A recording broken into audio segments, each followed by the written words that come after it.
Okay, hopefully you can hear me over the air conditioning, but I just got my EVGA backplate for my 780 Classified, and step one, you got to remove the 11 screws. You can see the red circles around all those screws that need to be removed, and there's the actual card. I've already loosened up some of the screws, so I'm going to go ahead and proceed.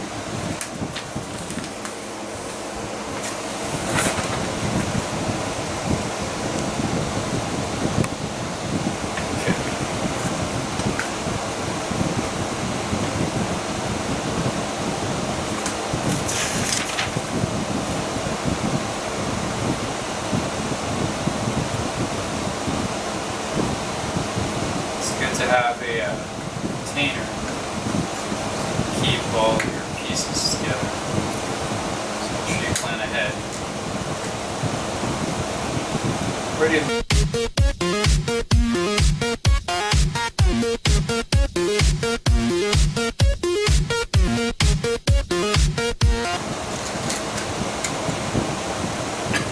So these are all the stock screws. You can remove all 11 of those. And these are the screws that came with the backplate.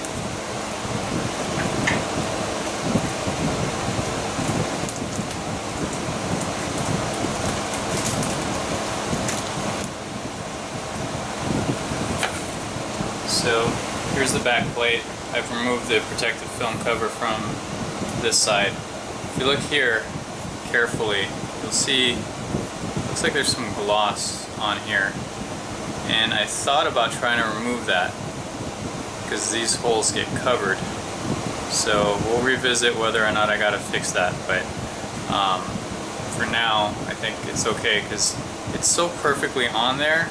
I feel like I'm gonna do more damage by trying to take this off and leaving it on. And I've read on some forums, different people have left it on, others have taken it off, no problems.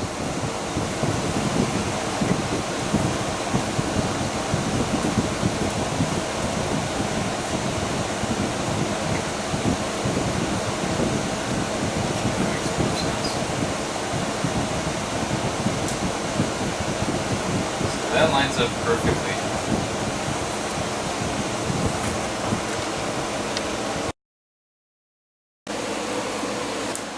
Okay, so after researching some videos, oh, we gotta put you back. I haven't put it on yet, but just had to line it up.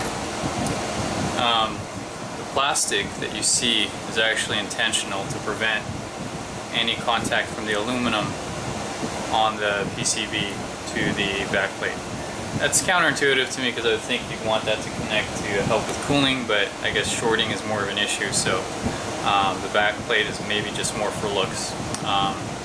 But still, I'm going to go ahead and put that in. I'll let you know if temps change, go up or down, whatever. And I guess I can always remove this later. It's not something I can just put right back on, obviously. So let's begin.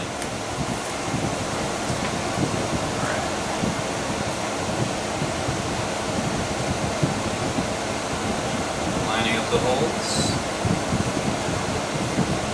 We're all lined up. And now we can start screwing this in.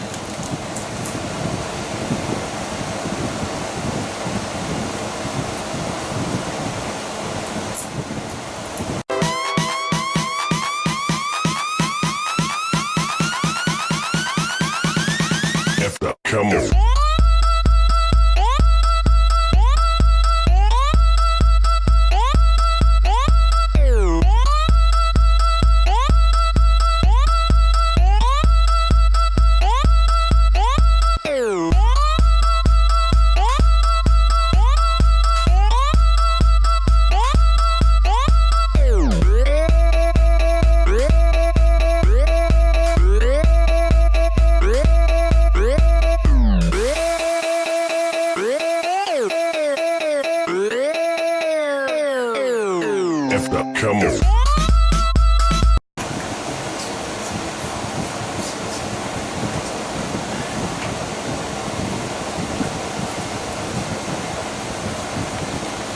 there it is. Got some grease from my fingers on there, so let's clean that up.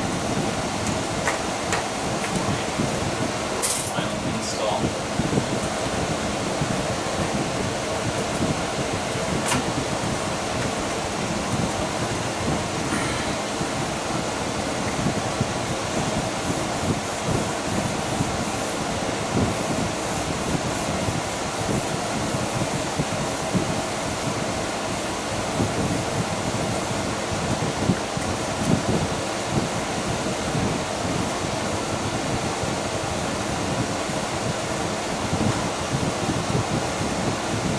I must say, it does look mighty beautiful.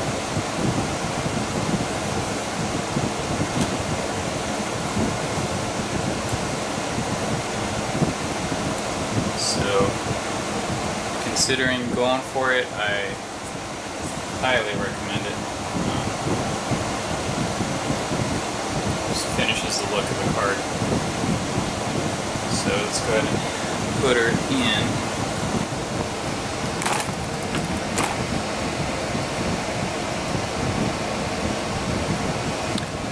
I didn't really plan on doing this part, but I don't know how hard or easy it is to see inside, but I'm going to go ahead and reinstall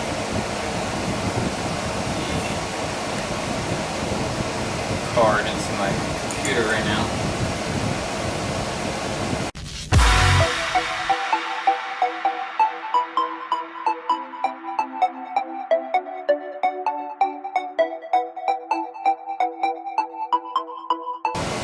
I might look like I'm putting a ton of force, I'm not. I'm just being very, okay, I get to the threshold, solid push, stop. I don't want to torque anything. Get this. I don't know if you can really get a good view in here.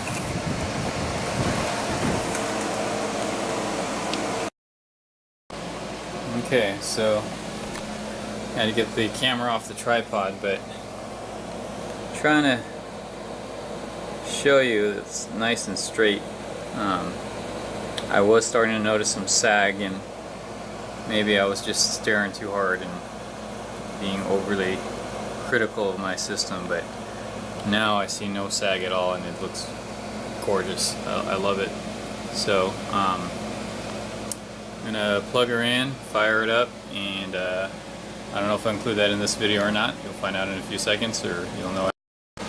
Okay, one other thing I wanted to point out that I really like is the I have the LN2 switch activated. Okay, so typically your BIOS, you probably can't see on camera, it says normal and LN2. Normal and LN2, so to the right is LN2. So normal, that red light back there is green. But when you have the LN2 BIOS, which is supposed to be better for overclocking, it turns red, which I'm fine with. And you can see a little light creeping up down the backside of my motherboard right there.